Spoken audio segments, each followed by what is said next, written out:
राधिया की गलती बताकर निहारिका मिठाई वाला डील कैंसिल कर देती है। उसके बाद दादी प्रथम से राधिया को डांट सुनवाती है और राधिया की वजह से मिठाइयों का डील कैंसिल हो गया इसका इल्जाम लगाकर घर से बाहर भगा देती है। फिर सीरियल मन अति सुंदर की कहानी में आता है एक नया ट्विस्ट। अब क्या है वह नया ट्विस्ट आप सभी से बताऊं उससे पहले अभी इस वीडियो को एक लाइक करके इस चैनल को सब्सक्राइब कर लीजिए प्लीज। मित्तल परिवार के घर में उस दिन खास हलचल थी। राधिया कई दिनों से मेहनत करके अपनी मिठाइयों के बिजनेस के लिए निहारिका फूड्स को प्रेजेंटेशन देने की तैयारी कर रही थी। उसे विश्वास था कि अगर यह डील मिल जाए तो वह खुद को और अपनी काबिलियत को सबके सामने साबित कर सकेगी। लेकिन जैसे ही प्रेजेंटेशन शुरू हुआ निहारिका के चेहरे पर एक अजीब सी चालाक मुस्कान दिखाई देने लगी। वह मिठाइयां छकती फिर बिना जरूरत के कमियां निकालती। हाइजीन बिल्कुल प्रॉपर नहीं है, तुमने सिर पर कैप नहीं पहना, प्रोफेशनल टच बिल्कुल नहीं दिख रहा। उसके सवालों में जांच कम और राधिया को नीचा दिखाने की नीयत ज्यादा थी। कुछ देर बाद उसने फाइल बंद करते हुए कहा, सॉरी, हम ये डील कैंसिल कर रहे हैं। राधिया के चेहरे पर निराशा उतर आई। इतनी मेहनत बेकार होती महसूस हुई। दादी का गुस्सा और राधिया की बेइज्जती जैसे ही निहारिका गई घर में तूफान उठ गया। दादी ने सबके सामने राधिया पर गुस्सा उतार दिया। जो चीज तुम्हारी औकात में नहीं है उसके बारे में तुमको सोचना ही क्यों था। ना तुम बिजनेस संभाल सकती हो ना इस घर का नाम। राधिया चुपचाप खड़ी रही बिना जवाब दिए टूटती हुई। प्रथम का गुस्सा और रिश्ते में दरार डील कैंसिल होने की बात सुनकर प्रथम भी गुस्से से भर उठा।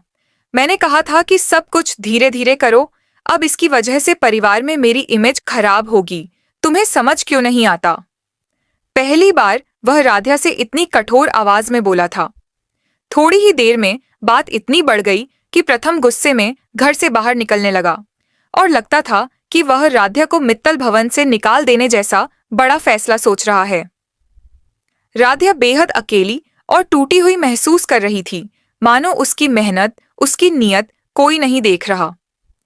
निहारिका की चाल सफल होने लगती है। उधर दूसरी तरफ निहारिका आईने के सामने खड़ी हल्की मुस्कान के साथ खुद से बोली, पहला कदम पूरा।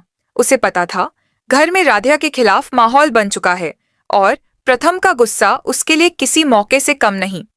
धीरे धीरे वह प्रथम के करीब आने लगी, कभी तारीफ करके, कभी बिजनेस में सलाह देकर तो कभी भावनात्मक सहानुभूति दिखाकर।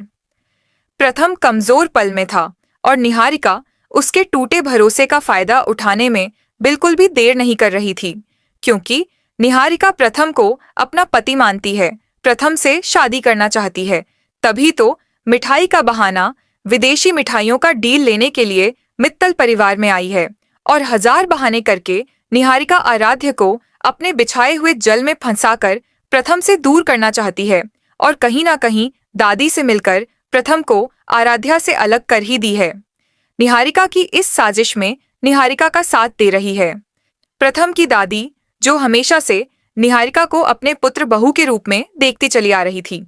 लेकिन भगवान भोलेनाथ की कृपा से राधिया के साथ कुछ भी गलत नहीं होने वाला है।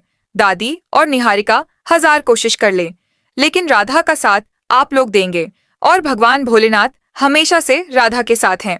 खैर दोस्तों, आप लोगों को क्या लगता है, अपनी राय इसी वीडियो के कमेंट बॉक्स में लिखकर हमें बताइए। बाकी अभी इस वीडियो को एक लाइक करके रोज अपडेट वीडियो देखने के लिए चैनल को सब्सक्राइब कर लीजिए। प्लीज अब मैं यूट्यूब से बता दूं कि मैं कोई एआई नहीं हूं, मैं एक इंसान हूं, ह्यूमन। सच में मैं एक इंसान